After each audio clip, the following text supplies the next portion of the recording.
Okay, what I'd like to talk to you about in this talk is about something that probably sounds very unusual, male initiation. And the reason it sounds unusual is because we've pretty much lost the custom in the West for 1,000 years now.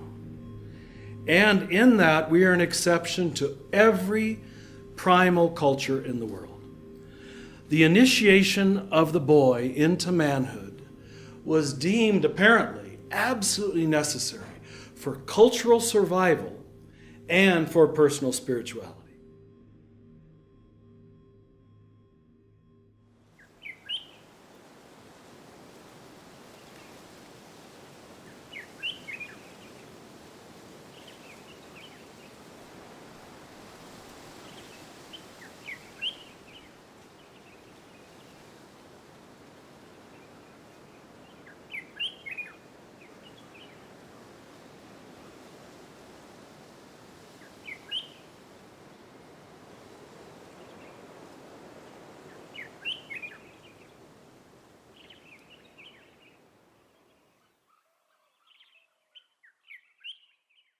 What does it mean to be a man today?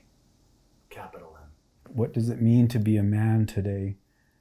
A student of love.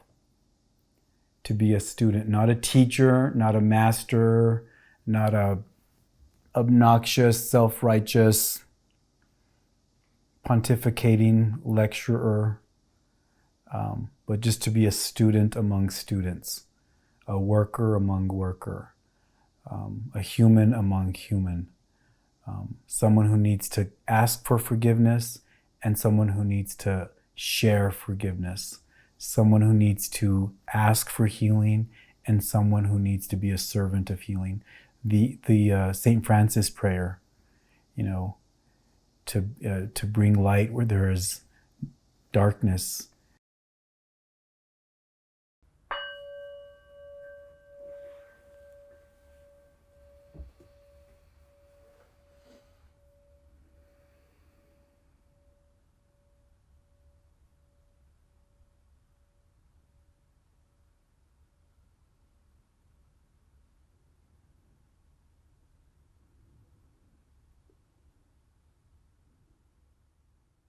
The irony about power is you really don't have it unless you're willing to give it up. What does it mean to be a man today? Authentic vulnerability. That's the first two words that come to mind. Authentic vulnerability. Is to be authentic, to be vulnerable when needed, to be open to other men and women in conversation, to be truthful, and to just not bullshit. I have no idea. I have no idea what it means to be a man today. And I'm happy about that. It's not a negative. I think we really are shaking it up. There certainly aren't very many people in the broad public arena that are telling us what it's like to be a man today. It feels to me that it's the vestiges of an old way of being a man, clinging on for life. It's like at the edge of a cliff, trying to scrabble up the cliff because that man is dying, and it's going to die, and it's happening fast, and breaking down any ideas about what it means to be a man, really destroying it all so that each of us can just show up as human beings where our gender as a man is not the primary thing that somebody sees when we walk down the street.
My first encounter with men's work was the Men's Rites of Passage that I went to in 2001. Got into it through a friend who was part of the New Warriors movement, which is now called Mankind Project, and he was one of the leadership from Indianapolis, and he'd always wanted me to do their initiation process, but I never considered it for myself until he got lung cancer and passed away. He was a good friend and a soul brother, and the reason I went was to honor him. I'm 49 years old when I went, so I heard about and found out about Richard Rohr doing these Men's Rites of Passage, and I'd studied and read Richard's work, and I felt like I could trust the process that he was involved with, so that's how I felt empowered to go. The last 6-7 years, we've been giving these initiation rites up here at Ghost Ranch, where I've been trying to learn from this cross-cultural phenomenon and try to put it together in a way that would communicate the same messages and make sense to North American men who weren't initiated when they were 15. But now we find ourselves longing for it at 35 and even 55. And it was probably a presumptuous thing to do, but I knew we had to start somewhere. First thing, the boy is always separated from business as usual. Transformation, initiation, getting the great vision can't happen inside of brick and mortar and asphalt. You always have to take the boy into nature. There's not a single exception to that. It's only when he's in the middle of nature that he has to respect something that's bigger than he is. Right? This is natural greatness that he can't control, that he's in awe of. And he has to be left there normally, like we see in the vision quest of the Native Americans. He has to be left there long enough and quiet long enough, almost always solitude and silence is of the essence, so he can observe the patterns of nature itself, of the animals, and start sinking back in to his solidarity with the universe. In the early days, when we were just starting out, as we weren't Illuman, we were men as learners and elders, and it was just really a bunch of guys that had kind of, were orbiting around Richard, and so we were learning about non-dual thinking and, getting out of the monkey mind, and we were learning how to center ourselves and do contemplation and finding ways to serve and give back, those kinds of things. And what I think, even more than all of that, because those were delicious ideas to encounter and to work with, we were looking across the aisle at one another, and this thing that was happening among us that you'd call brotherhood or community, or and I think it's what we were all longing for, this deep connection with another man.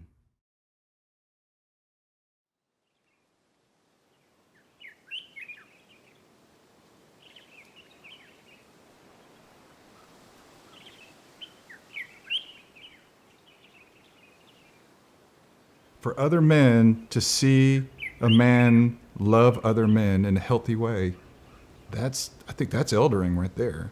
Maybe that's what it is. Yeah. Where would you insert loving yourself into that definition? I do have a good story on that one. It's one I rarely tell, but here we go.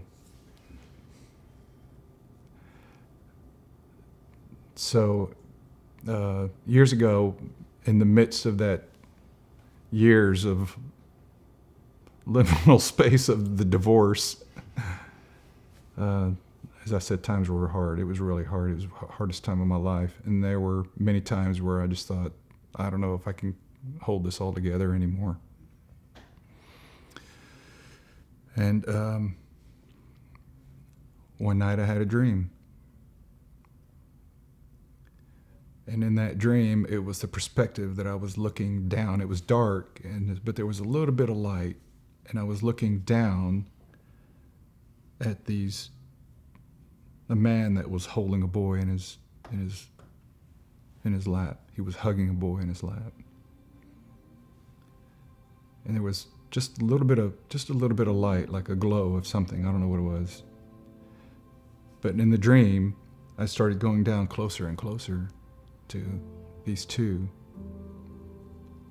And then I realized that I was the man and I was the boy.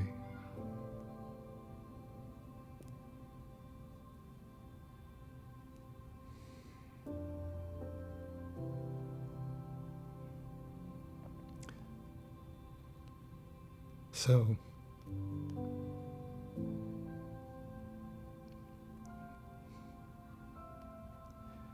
in the dream,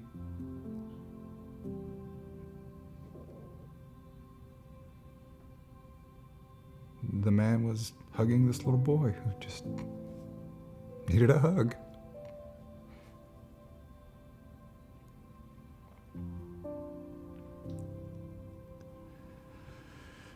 So, because of that dream, that has been the lesson that has come to me is to learn to love myself.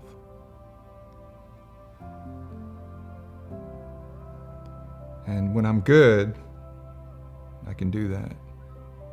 But the dream's always there to remind me.